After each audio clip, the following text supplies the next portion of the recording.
Thank you so much. So our topic today is best practices in inclusive education.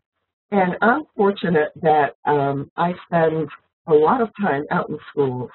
So I'm constantly seeing all the opportunities for students with more intensive support needs to be welcomed and to be included in everything else that's going on in that general education classroom.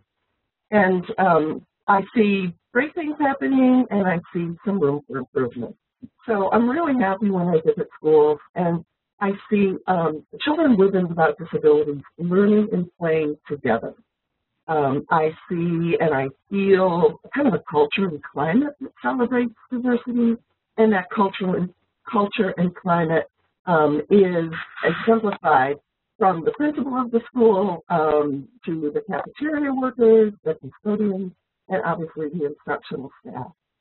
I'm really happy, and I know that best practices are in operation when I see special educators and general educators not only working together in the classroom, but also having time to plan collaboratively. And when I walk into that classroom, I know that best practices are in operation when I'm seeing the special services providers, including special ed teachers, speech language, and occupational therapists, right there in the classroom, supporting students' participation in everything that's going on, from whole class instruction to small groups to individual seat work. I am not so happy when I see some of these things happening.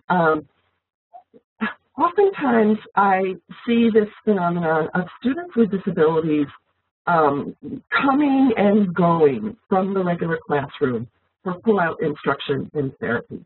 And let me pause just a moment and ask you if everyone is having trouble hearing me or if it might be just one person. So if you all could just write a little phrase in your chat window that lets you know if you're hearing me okay. Another thing that lets me know that there's some work still to be done is when I see a student with disabilities in the back of the classroom with a paraprofessional working on a different lesson from the rest of the class. It really distresses me when I see students with disabilities in the classroom, but isolated because they don't have a way to communicate during instruction or during those social times of the classroom.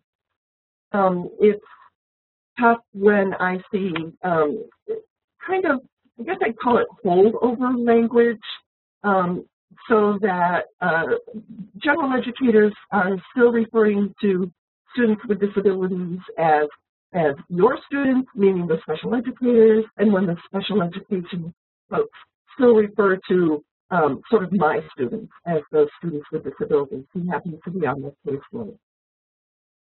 Too often times I see teachers really frazzled because they don't have enough planning time or support. And then the final thing that lets me know that folks still have some work to do is when there's sort of an atmosphere of distrust or lack of communication and collaboration between parents and schools.